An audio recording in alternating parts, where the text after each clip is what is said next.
Hi class. Today I wanted to just kind of walk through this assignment that we're going to have where we're navigating an annual report. Really, it's a 10K that we're navigating. So what I'm going to do is change the camera back to my computer, share it with you, and just walk through some details Okay, so looking on our left navigation pane of Blackboard, you're going to scroll down until you find annual reports. You're going to click here and there'll be a bunch available to you. You can always pick your own as well. And there's one down at the bottom that you don't have access to. Most of these should open up into a new window, and so I'm going to use Temper Sealy. I don't know if you realize, but we have a Lexington office, and many of our alumni actually work in the accounting department there. So, all right, let me fix the screen for us.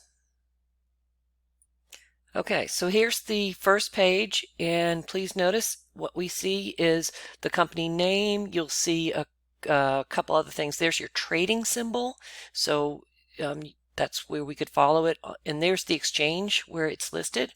And look at that nice address, Lexington, Kentucky. And actually, if we looked at some of the officers that were involved in putting this together, I think we would see at least one EKU alum in there. All right, so what they have, most of these ones that I've picked for you have table of contents that you can quickly scroll through what you want. So I'm going to just show you what's available here. So all of these are required by the SEC. So every company is going to show every single item. Okay, now you're not going to look through every single item. This is 108 pages. You don't want to do that, do you? And it's fine if you do, but we need to make sure you can get through this assignment.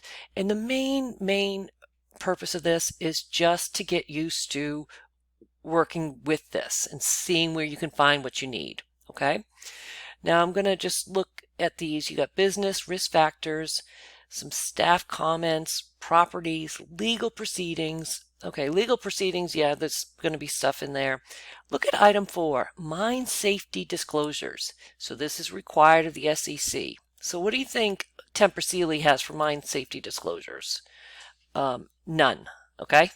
Legal proceedings, yes, there are some, but so we'll go back.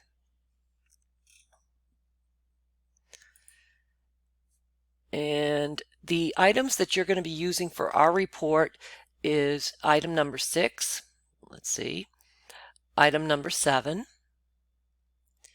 and item number 8.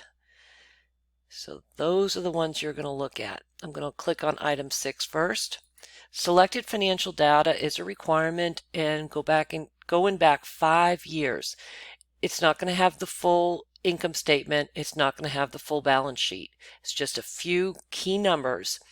And the reason this is really cool is you can do some of your ratio analysis because you got the big numbers that we really need to do some of our items. So when you go to do the last problem in our homework assignment, you'll be going to item 6 and finding 5 years of data so that you can do those ratios. Okay, so that is item 6. Item 7 is management's discussion and analysis, and this can be quite lengthy, and there are certain requirements that have to be involved with the MD&A. That's what they call it for short. And during this is management's time to try to help explain how their most recent year has been, and also talk a little bit about the future. So you will get a little business overview there. So this is really great if you're ever going to do a report on a company for another class, but yeah, you really want to get into the MD&A. So you'll find out a little bit about the way they're set up and some big things, and then what we're going to get to is the key ones, and I'm looking for liquidity because they are required to do something on liquidity. We got operating expenses coming up. Operating income. Okay, I stopped scrolling there so I wouldn't make you dizzy. I have finally scrolled down to page 41, and I wanted to point this out to you. Critical accounting policies and estimates. And we recently learned about the importance of professional judgment, and we also learned that we have to disclose a lot of our policies we know in note 1. but also in the MD&A, we're required to discuss some of this. And so Tempur Sealy has their items here.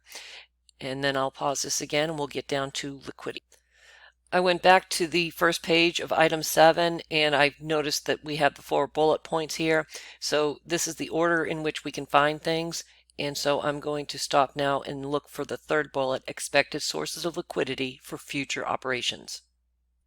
Okay, so I found liquidity and capital resources. It's part of the MD&A, and on this one it's page 33.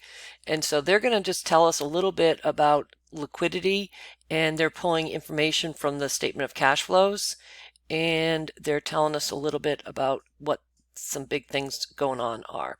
So you are required to look at the liquidity section. This is not very long, and just pick out maybe 1 or 2 things to look at, or it's 1 paragraph you're supposed to write about liquidity. Okay, and then I think another thing you do is you look at those estimates and critical accounting procedures. So the first 3 questions on your assignment are all from the MD&A. Okay, so next let's pull up that assignment. So after you get through your MD&A, you're going to look for the auditor's report. The auditor's report, I say, is in item 8, and so are the financial statements, also in item 8. Usually the auditor's report is right before all the financials. Occasionally you might see it after all the financials. Okay, so now we're going to take a look at Tempur Sealy's. Okay, I'm clicking on item 8. It gives me a nice little list here of all the things that are involved.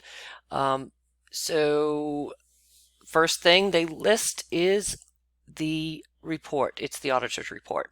So I can't answer the questions about this, but do know that the auditor has to give 2 opinions. One is on the financial statements and one is on the internal controls. And often they put them together in one, but occasionally you will have 2 different audit reports. Okay, so then we'll move on, and then you're going to look at the income statement, answer some questions about that.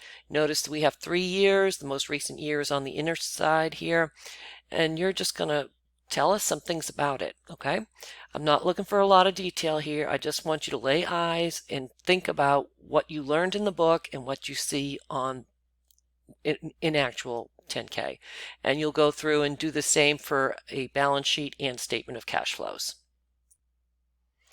Okay, one thing I wanted to point out is that, companies have millions or billions or lots and lots and lots of zeros would be in these numbers. And so what they do is they try to make it easier. So I've got a little underline here to look at whether the numbers are provided in thousands or millions, because you're going to be finding the total amount of revenues and income for for the most recent year for your company. And it can be this company if that's what you want. But I'm going to show you what it looks like for Tempur Sealy. They always do this right here. You'll have the title, and in here it says in millions except for per common share amounts. Okay, so everything in here, if you're writing to me how much their revenue was, you don't have to add in all the zeros, but do write 3,106, but use the word millions after when you're typing in your information. So you'll go through all 4 financial statements. I do note that the stockholders' equity is going to look very different from what we studied in our chapter.